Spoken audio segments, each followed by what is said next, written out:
Formal. We're live. Welcome. All right. So we were talking about Vipassana and Kipassana. Do you want to talk a little bit about this?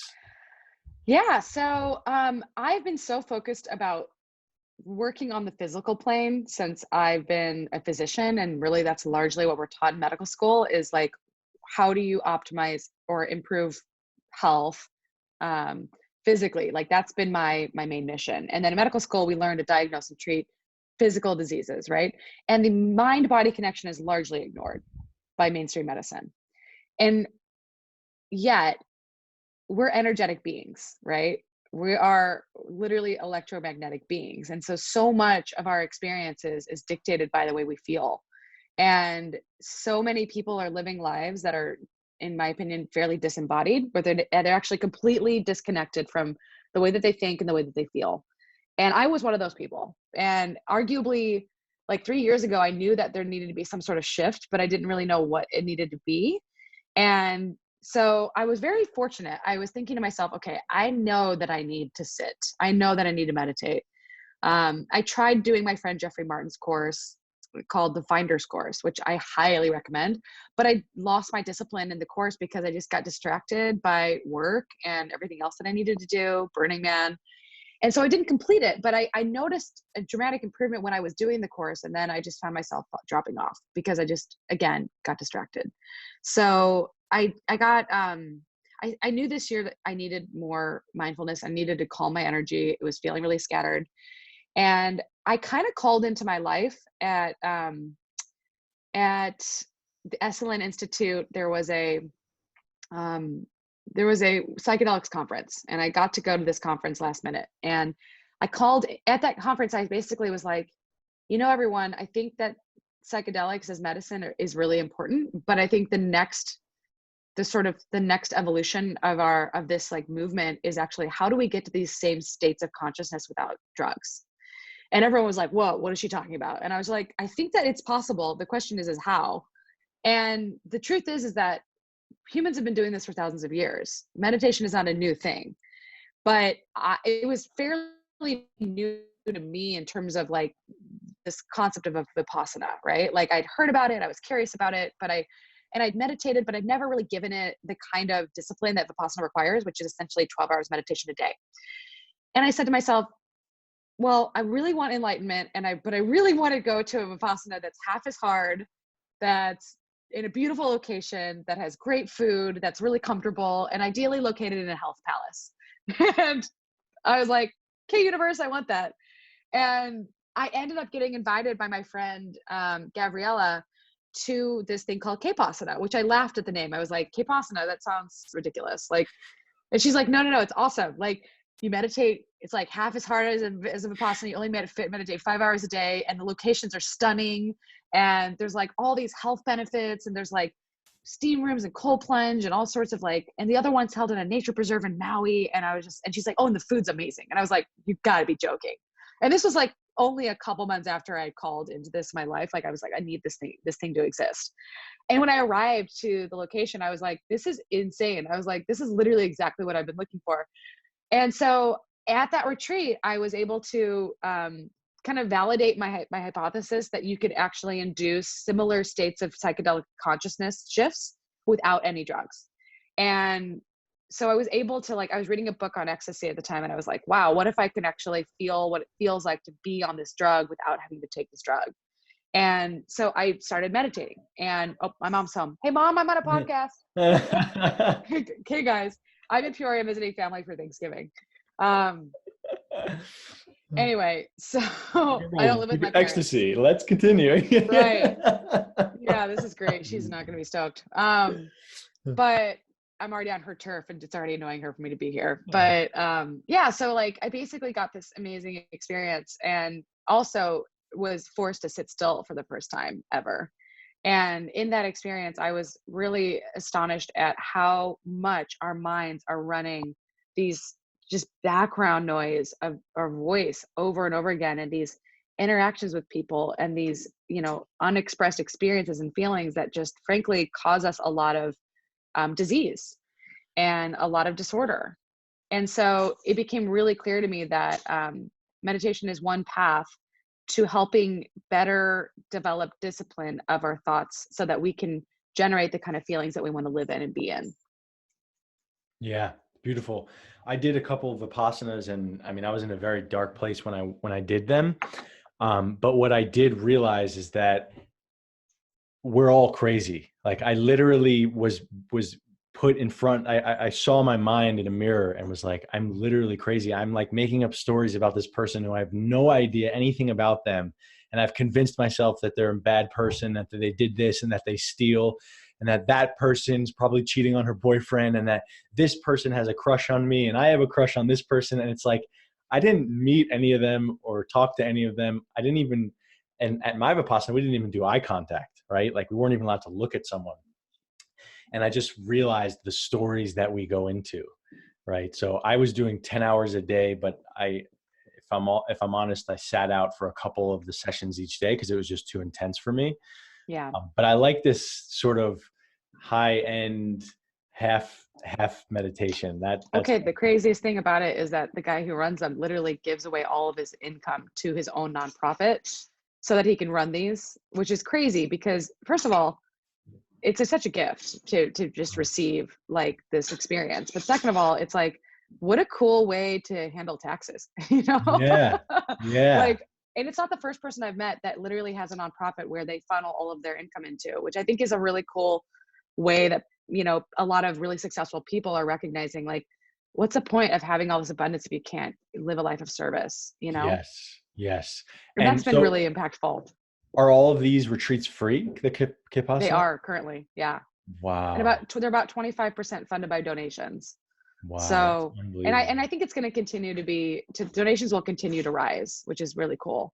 And like, if anything, it's, you know, the thing that he asks for in return is that you just continue the practice. You just continue meditating. And like, you know, Goenka, what was really inspiring to me is that the man who invented Vipassana, Goenka, was a businessman, and he actually recommended people go back into their their lives and their work and actually produce better work because of their enhanced mindfulness.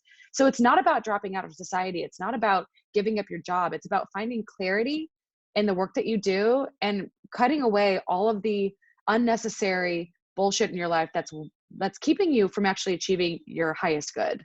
Hmm. And, you know, on top of that, I think there's something really potent and powerful about the experience of just giving your body time to rest and to feel safe. Hmm. Because generalized unsafety and uncertainty is a pervasive cause of stress in modern life. And for a lot of people, doing nothing is the hardest work they'll ever do, especially type A business people, right? Like sitting and doing nothing and being with your thoughts is actually really difficult. It's serious work. And, you know, probably 1% of the, you know, whole world's population gets to do the work, but it's really important that this kind of, in a way I call it medicine. It's medicine for the soul because, you know, there's only so much that you can do to heal the physical body if the brain is constantly running scripts that are shifting one's energy towards disease Hmm. and towards disorder, you know? Yes. You mentioned that this guy encourages people to go back into the world after meditations, and Hmm. it reminds me of Samuel Sagan, who used to say, I've Hmm. never actually met him, but my friends and teachers in the school used to say, uh, be to be in the world but not of the world. And it's, we use all of these techniques and all these things in order to be in the world and to have a living and to create a business, to be in service, but not to be of the world, which is like to not recognize the meaninglessness of it all, right? And to just be Right. immersed in it and lost in it and thinking that that's actually your life. If we don't take a Yeah. step back and realize that, wait a minute, this is actually my life. Like everything here is my life. Everything Hmm. else is secondary, right? Hmm. My mind, my spirit, my connection, the way I feel about myself, the things that are going on inside this body, like that's life. And then everything else Yeah. is kind of this secondary thing.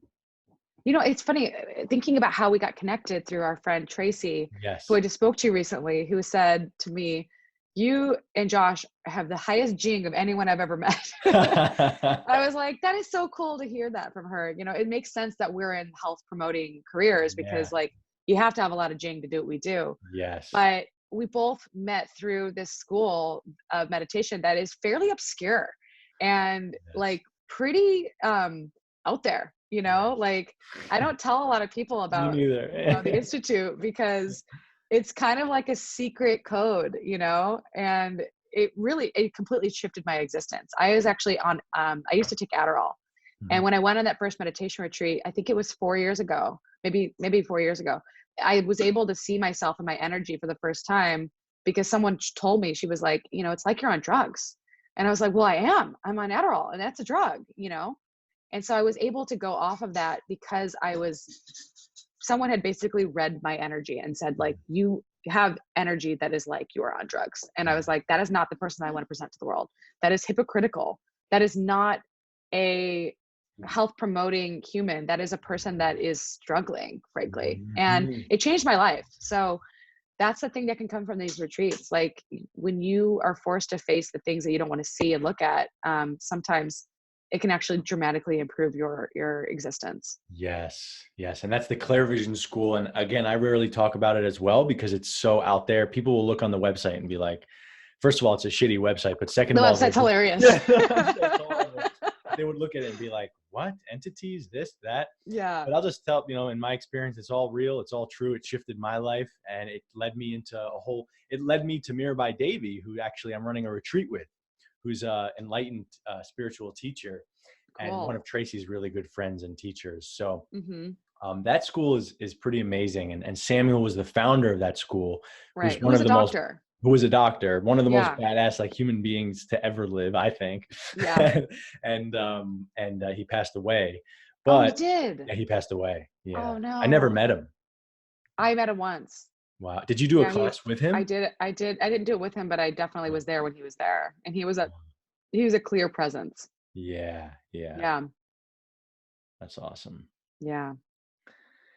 So I guess we should introduce you. Who are Oh you and what yeah, do you that might be do? useful. Let's skip that one. Okay.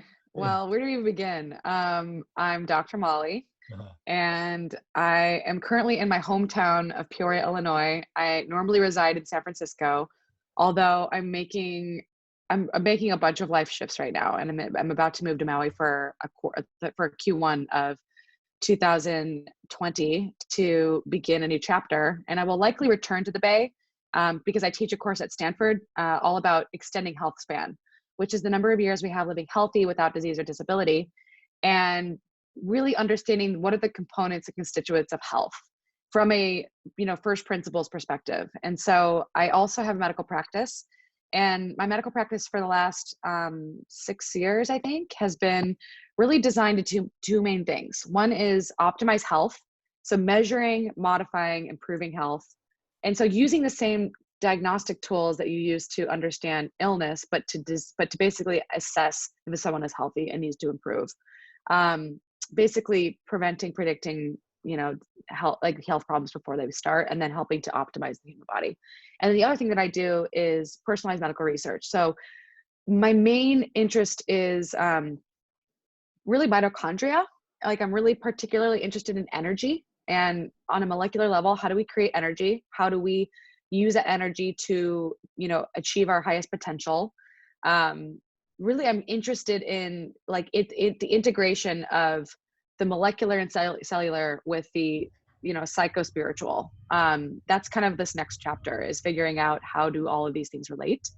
Um, and I'm working on a book. So I've also spent I was looking at my resume that I recently updated, and I've worked with 40 different companies in the last 8 years.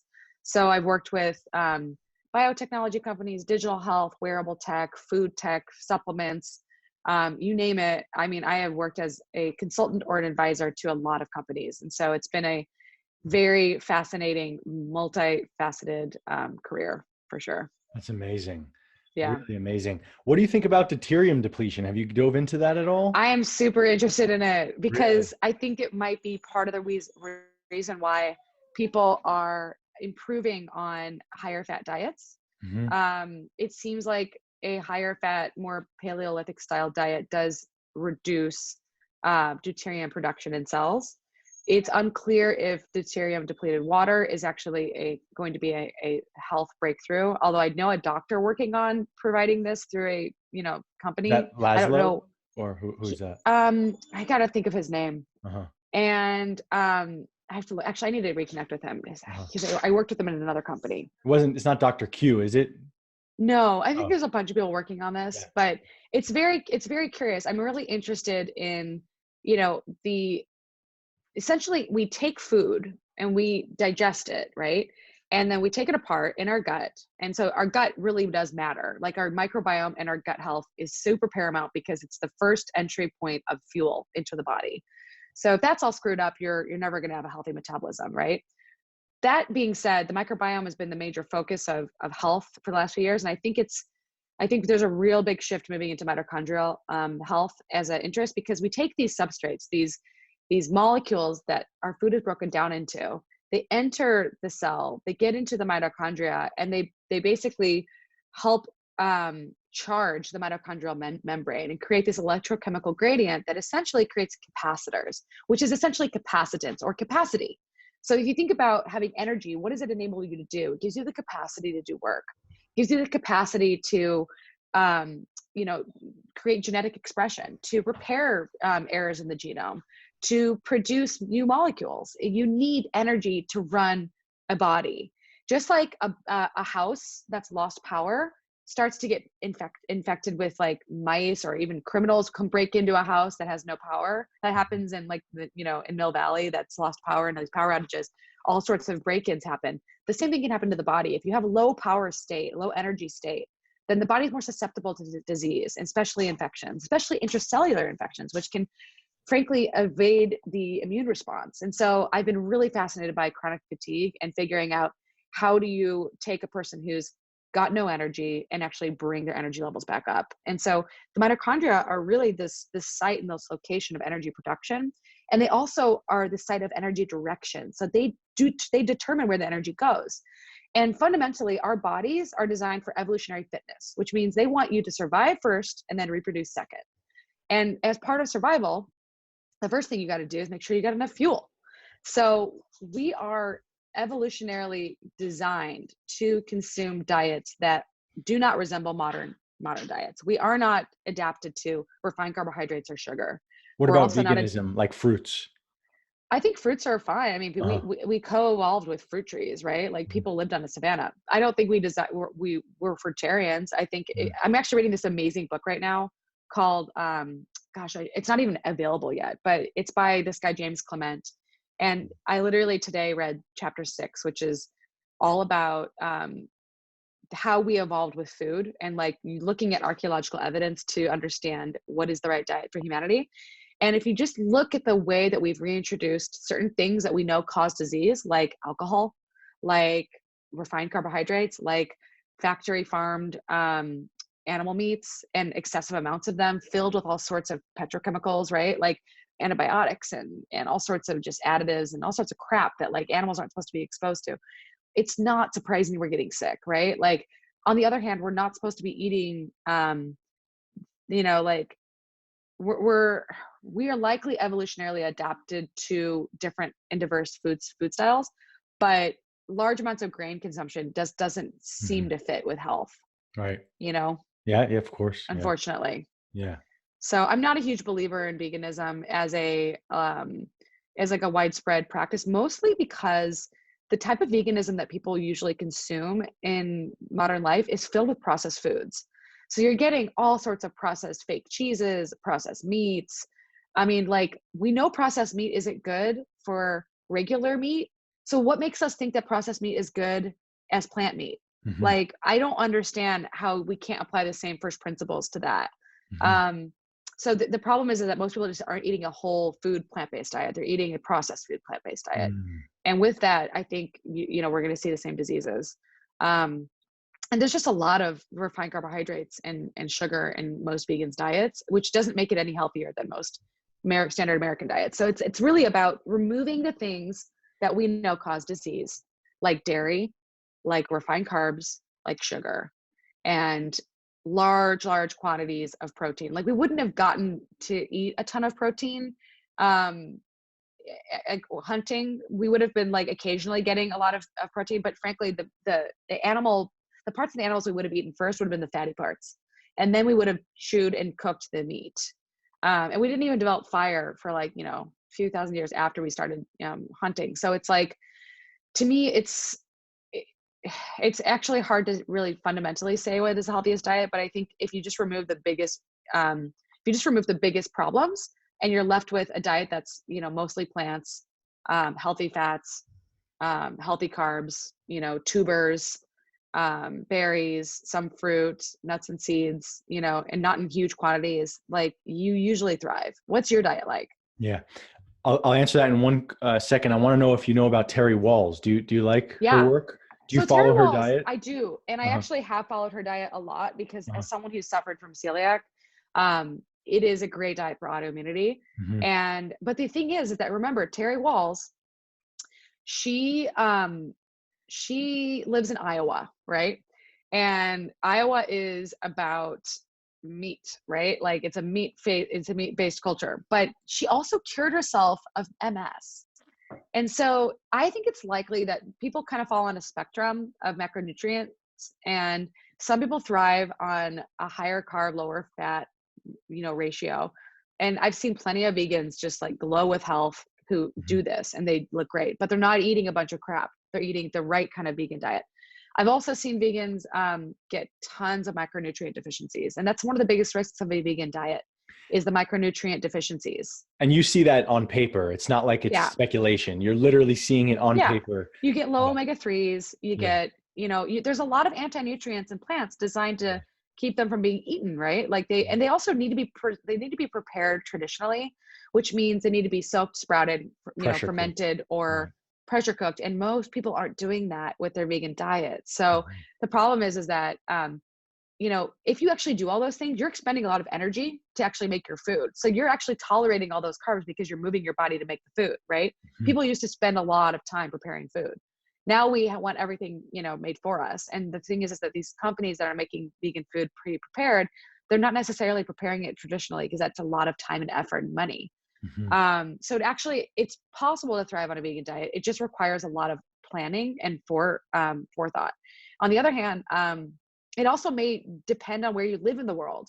So living closer to the equator, where you're moving your body more, where you're outside more, um, where you're using the heat generated from the food that you're consuming, is likely to provide you with lower blood sugar, because you're just using the fuel, right? The problem is that people living in northern latitudes are eating high carb diets. It's like taking them Indians and Eskimos and giving them, a Western diet. There's just far too much fuel, easy to burn fuel, for body not adapted to that fuel supply. So you see diabetes rates go crazy. The benefit of eating like a high carb vegan diet, in some cases, the amount of dietary fiber does dampen the glycemic response significantly, enabling people to avoid those big problems that come from eating too many carbs. So it has to do, I mean, like, nutrition is a very complex thing, but you kind of have to eat in accordance to your movement and to where you're living in the world, Mhm. and to what's available to you in your environment. And ideally, we're designed to adapt to wherever we are living, right? And so eating locally isn't something most people do either, Mhm. and that's another problem. That's kind of the way that I think about nutrition, as well as like genetics. What Like about blood type? Yeah, genetics, blood type. I kind of Yeah. keep blood type in the back of my pocket Mhm. nowadays, just because I'm one of those people who tried veganism and noticed that I got anemic. And um part of that is, it's just, yeah, I'm an O positive, and I might need a little bit of red meat here and there. I really can't stand being anemic. And so, you got to be careful with your B12 and your iron if you're going to go plant-based. Although, like, I have to admit, like, I do feel good cleansing with a plant-based diet here and there. I just Mhm. don't know if it's the right diet for me to be on Long term. perpetually. Yeah, me Hmm. too. Me too. When I do vegetarianism, I feel more like light and connected. And Hmm. then it'll reach a certain point in time where I actually feel ungrounded and like Yes. disconnected from my body. And that's when I Yes. eat meat, and it kind of brings me back in, like solidifies me, Totally. makes me more dense. And then I kind of Yeah. do that for a couple weeks and then go back to, more plant-based. Yep.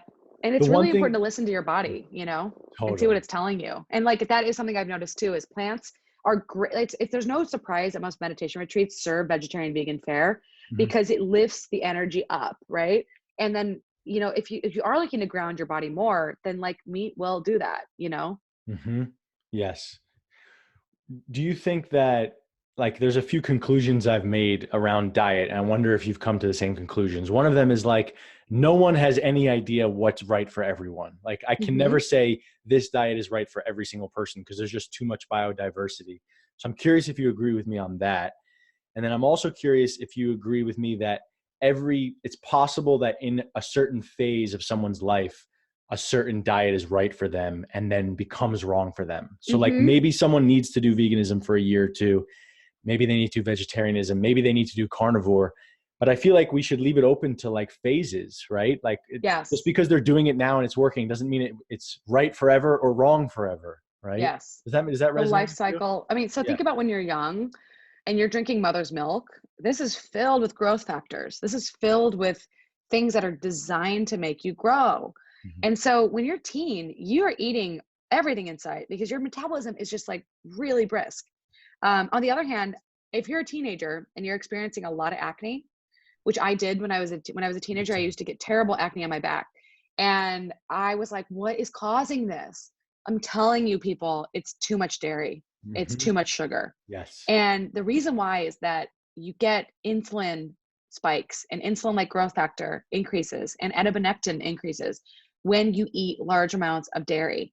And sugar spikes insulin, right? So like these are definitely implicated in acne formation. And if I eat too much dairy, I break out. It's my body's just like, cool, that's what's happening. If I don't eat a lot of dairy, I don't break out. So you have to kind of keep in mind that like our teens are overweight and largely there's a lot of obesity, there's a lot of diabetes, there's a lot of glycemic dysregulation. I had ADD as a kid. I didn't know that wheat was a problem for me, and I was just amazed at what happened to my brain function when I eliminated grains. It was like, Yes. whoa. When I eliminated gluten, it was like I have a different brain. I just have a fundamentally different brain. The inflammation is gone.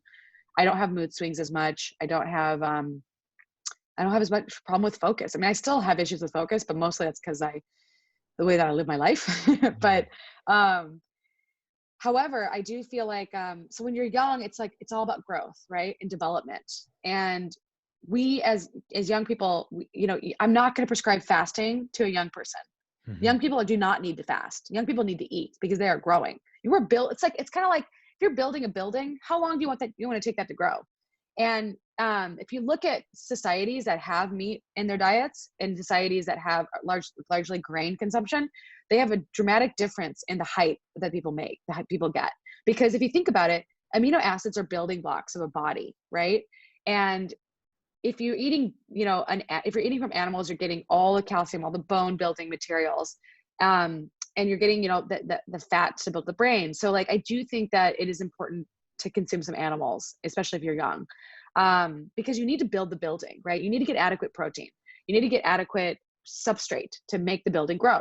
But the thing is that once you're an adult, you don't want to keep growing too much, right? Like you want to grow enough that you maintain the structure and the integrity of the structure, and so you want to maintain that building, but you don't want it to grow out of control, right? You don't want stuff to grow that shouldn't be growing. You don't want it to overgrow with weeds or like all like think about a house that's been left by itself and there's just like weeds growing everywhere. Like that's not attractive. The problem with too much growth in an adult body is the risk of cancer, right? So you don't want to have too much dairy when you're an adult because that's just pouring fertilizer on a body that doesn't need to grow that much more. If you're pregnant or trying to get pregnant as a woman, there's kind of two states that I kind of put women in. Are you underripe or overripe? And the underripe women are the women that are too skinny. They don't have enough fat. They don't have enough baby brain material to actually grow a human, right? So they Mm. don't like they need to eat. They need to gain weight. They need to increase their body fat. They need to ripen. They need get Uh, some ice cream. You know about that ice they need cream? some. They need, Bu- yeah, high fat Bulletproof. dairy The is great bulletproof get for some ice women who cream. have low fertility because they're too skinny. Yeah. But you pour ice cream on a polycystic ovarian disorder woman, and she is going to break out with acne everywhere, and she is going to become too ripe.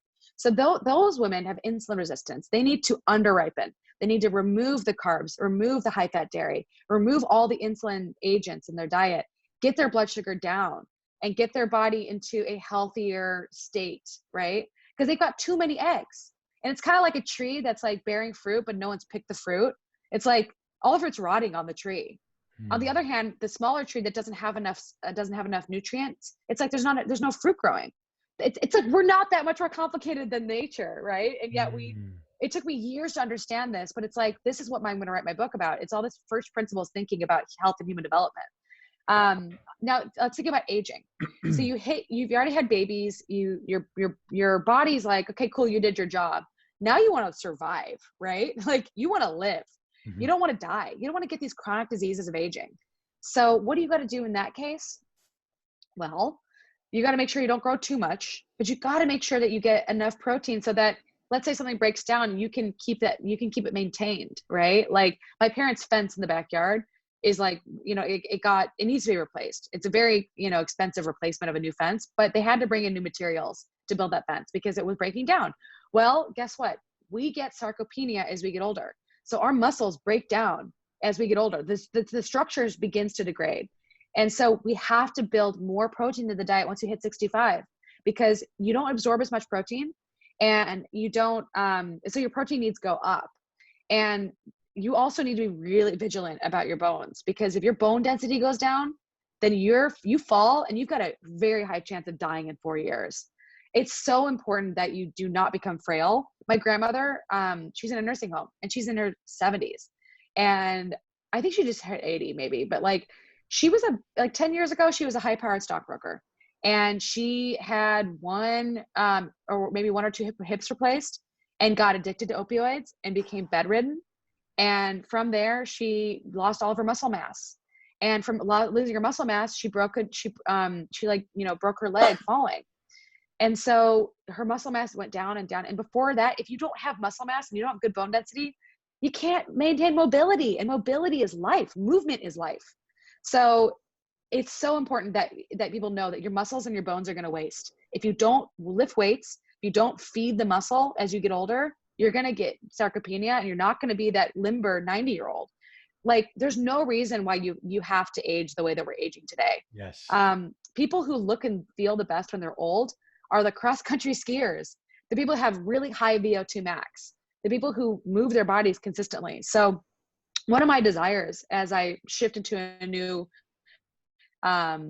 chapter of my life is how do I live a life of movement and not a life of sedentary behavior? Because I'm standing for a lot of my work days, but I still feel like standing is like one step above sitting. Like we sit in front of computers and it is no wonder that our bodies are not maintaining the integrity of our structure because we're not sending the signals to produce more mitochondria. That's what exercise does. Mhm. Exercise says, okay, body, you need to make more energy because I'm giving you the signal that you need to make more energy. If you don't give the body the signal, it doesn't know what to do. It doesn't just make more mitochondria, it makes less because this is what's called the adaptive capacity model. So, it's not just about what you eat, it's about how you move. And then it's also about really the big three things that damage your ability to produce energy are inactivity, eating too much in the wrong foods, and too much stress. Because stress is a battery waster. It's like stress is the immediate waste of energy. Like go and cry for an hour and tell me how you feel after that. The rest of the day is gone. You're very few people, can recover from that. And it takes like a few hours for you to get over like a big cry because Yes. it is a serious emotional release. And that's a lot of energy. Anyone who's like the Claire Vision, meditation retreats we went on, I remember feeling completely exhausted after some of these sessions of just meditating on past life experiences in my childhood and just Mhm. the amount of emotion that it was spent. So I just think it's really, really important for people to recognize the things that cause you to lose energy and the things that cause you to gain energy. Yes. Yes. Oh, I have so much to say. I have to go in It's a like lot. 6, 7 minutes, but I literally could talk for another hour on just the one piece that you just mentioned right there. Yeah.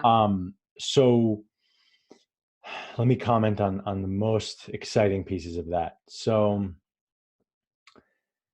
the other thing that I wanted to mention when you were talking about people basically turning to stone, I feel a huge part of that is inorganic minerals. So if people can drink distilled water for phases of their life, in my opinion, coming from a detox background, that can actually remove this inorganic calcium and all of this crystal buildup in the body. Wow.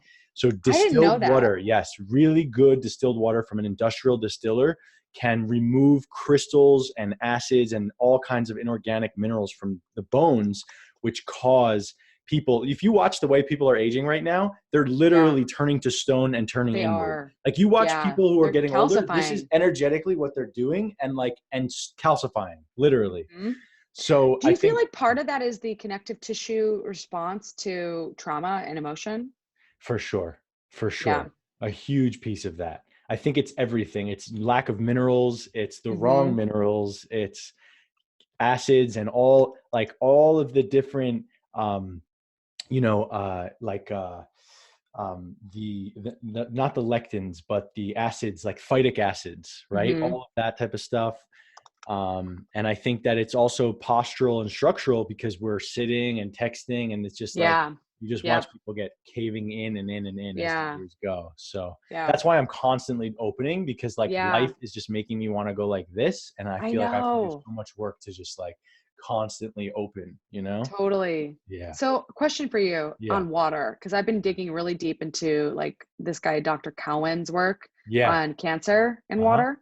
Yeah. And I'm curious to know your thoughts on structured water. I mean, Yeah. this seems to be part of the reason why the Gerson diet is so helpful for cancer, along with the detox Hmm. and the minerals. But like the structuring of water, going, getting water from natural springs, getting water from like, I mean, I know that when I was in New Zealand and I was drinking glacial water, it was like I didn't need to do anything. I No. just felt like the water purified my soul, you Yeah. know? It does. It does. It was crazy. Yeah. It was literally like I just remember drinking the water being like, this is the most pristine health product I've Yes. ever consumed. It was so profound. And it was Yes. just water. Yeah. But the question is how do we get that, you know? I think that for people who don't live near spring, or for people who can't afford spring water delivery, because those would be the two best options in my opinion, Yeah. I think to buy a home Mhm. distiller for $600 is a really good move. Okay. And distill your own tap water essentially, and Yeah. then remineralize the distilled water with Yeah. things like magnesium minerals or activation products. Trace is a really good product. Mhm. Trace minerals. Yes, yes. Yeah. And or salt or Icelandic Mhm. sea salt, Mhm. silica, putting silica in the water. Yeah. But I don't know how, there's also like these vortex machines where you I put was wondering water. about Yeah. those. All those stuff is badass. In my opinion, though, there's no replacement for what you experience in New Zealand. I know, right? Yeah. It's like I just wonder like because like I've been thinking about like San Francisco life and the whole city is overrun with mold, overrun with EMF. Yep. People are getting sick. Everyone's walking around with these sallow gray faces and it's just like zombie land, Yep. It's like zombie Yeah. land. And it Scary. takes so much work to be healthy there. And so I'm just like, well, what if I lived in a place that didn't require that much work to be healthy? Yeah. You know? Then you'd have less stimulation and you'd be lonely. The grass is always I know greener on the this is other the issue, side. right? Fortunately, I'm actually going to be at a science institute in Maui with a Uh-huh. bunch of like brilliant geniuses where I get to be in a place, a kind of a safe place to experiment with what would it like, one thing that really recently happened to me is I realized how many people I knew who have had cancer who've been less than 40 Mhm. and two have died. And a few of them are in chemo right now. And I'm just watching these badass people that I thought would never get sick because they seemed so healthy on the outside get diseased. And I was like, okay, so like the leader of Vipassana basically says, I live my life right now as though I already have cancer. And so that means whatever I would be doing if I did get cancer, I'm doing now. And I'm like, wow, that is like some serious like forethought, like we are so reactive and yet we're not preventive. And I was thinking to myself, there are a bunch of things that I would do differently with my life if I were to be diagnosed. So one of the things is I would move somewhere where I could basically live in a way that is aligned with my health philosophy.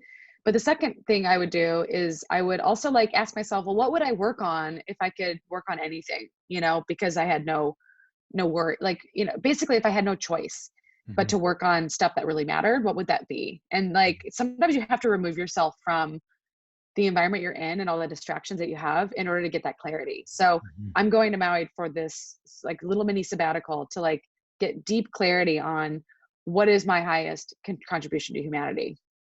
Yeah, that's beautiful. I'm actually going to be in Hawaii the same time for a month and a half. Where in I'm gonna Maui? be in Kauai. I'm gonna Oh, be oh, interesting. I should come see you because okay. when is your retreat? February 1 to 8. Okay.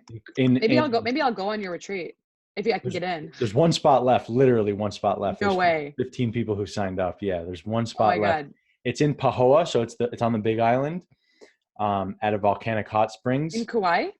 No, my retreat is in the Big Island. I'm Okay. staying in the whole month of January in Kauai. Where are you staying in Kauai?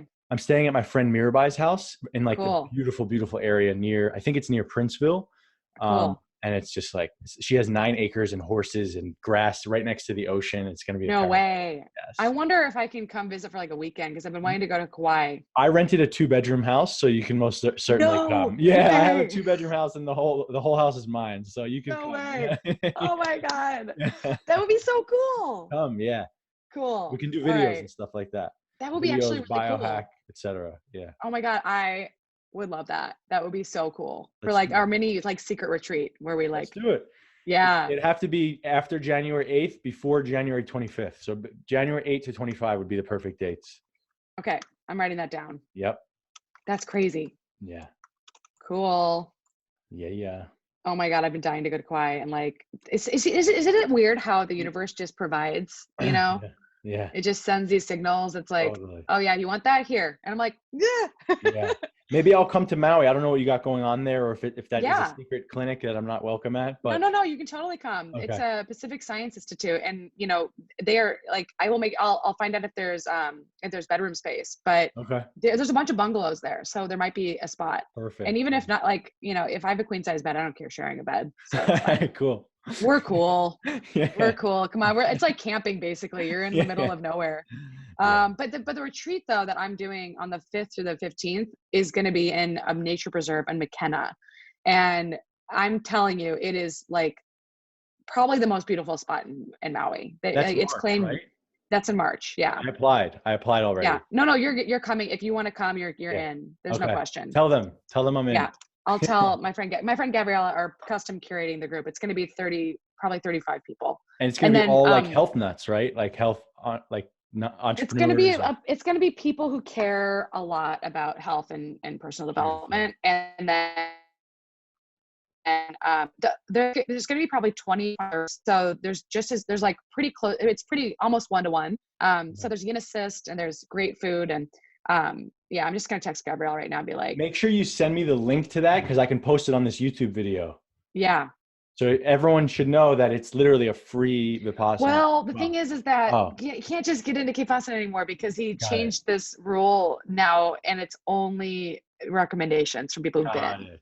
So the problem with these retreats is that they can attract seekers and people who may be a little lost. And the problem is that really what Jorge intends for these to be is more like Jedi training for people I who love are that. already on the path, Totally. you know, and not people who Totally. are like beginner level, but people who are like, no, no, no, I'm like ready to do the work. Totally.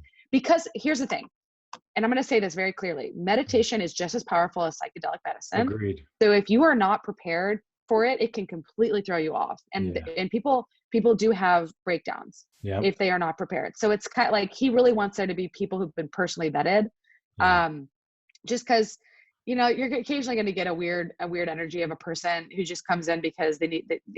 Who wouldn't want to go to a free experience? That's magical. But you're definitely coming for sure. Cool. I'm in. I'm totally in. After you explained it on this call, I was like, this is amazing. Not only for the networking like possibility, but also just for my own personal mental health, because similar to you, I'm experiencing weeks at a time of like, what the fuck? Like I'm losing myself in my business. I'm literally losing my own voice, and that's when I just have to shut everything off and just like, but it's so hard because I've built my life to revolve around me, like how much energy I can give to my business. And when I take a couple of days off, it's like everything just, it's like my business doesn't run without me, you know, it's not a I'm the same way entity. And so it's difficult, you know, and I really am experiencing moments of like, I need to take a step back and get clarity on like what it is that I'm doing.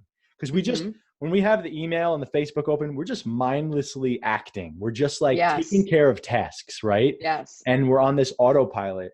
But then when we take a step back, we can think like, wait a minute, is any of this actually on my trajectory towards where I want to go? Right. You know what I And mean? where do you want to go? And what Where does do I that want look to go? like? And right now I'm in this place of like, okay, I have noticed that as I become more aware of my capacity to feel more in tune with what's true in my life and what I need to call into my life, I'm also more rapidly manifesting things. But the thing this phrase that keeps coming up is manifest with precision. Hmm. And so if you're kind of like, if you're sending so many chaotic signals to the universe, you might get stuff back that you called in, but it wasn't exactly what you were asking for. Mhm.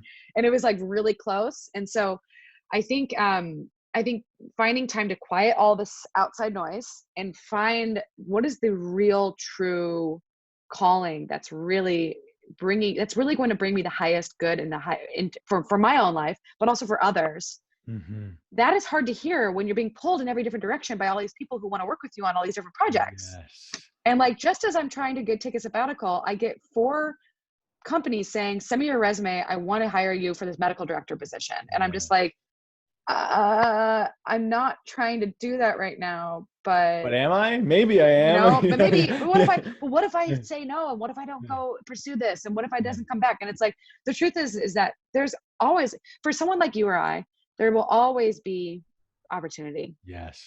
And I know that's a fact. There's really no question in my heart anymore that there will always be opportunity. Because we If just you have that so much jing. It's just vibrating. It's if just you like, have that much energy and yeah. jing and like potential to create, literally potential comes from the word power in Latin. Yeah. And it's like the capacity to create and to actualize. Like that is, we are pretty lucky. Like some people are born with more of this. And it does, to me, explains why like people like Trump and Warren Buffett are still kicking. It's like they were born with a little bit more jing than the average person, right? Mhm. Now they Yeah. don't look like us, but they're Yeah. still kicking despite their lifestyles, right? We have the capacity, which is really the capacitance, is this energy that really is this the fascinating, it's, you can call it prana, you can call it chi, you can call it whatever you want. It's this ability to create this charge that drives us, that we Mm. can direct in whatever direction we want to take ourselves.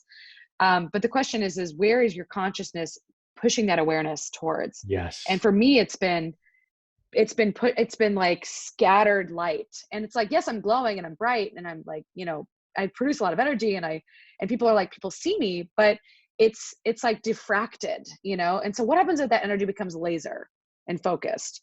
What can I actually produce? And so, to me, taking a mindfulness meditation retreat can really help you cut away from all that noise Mm. and get this sense of deep clarity. And frankly, like the more that I've done 2, and it's like I've just been so profoundly aware of just like how much I've needed stillness to get clarity, Mhm. like moving, constantly for the last couple of years has not brought me the clarity I've been desiring, Yeah. and so, the universe just keeps telling you the same thing until you're ready to listen, so Totally. it's like, okay, I heard you over and over again. I'm ready to hear you and listen. Beautiful. Yeah. Molly Maloof, I got to run. I'm late for an Okay. So appointment. great. So Thank you, sorry. Yeah. Dr. Molly Maloof. This was excellent. We'll have to do this Thank again for you. sure. And I'll Will you send you send me the, this of recording? course, of Great. course. Yeah, this was totally in flow. I don't know how you Yeah, felt about it, but like there's certain conversations where it's just like, it's just so totally. flow. There's Yeah. no mind. There's just like Satori, it's just. Yes. I'm so stoked to be in Hawaii when you're there. We're going to have a great Yes, time. we'll make that happen 100%. Cool. All right. All Dr. right. Molly Thank Maloof, you. Bye. peace.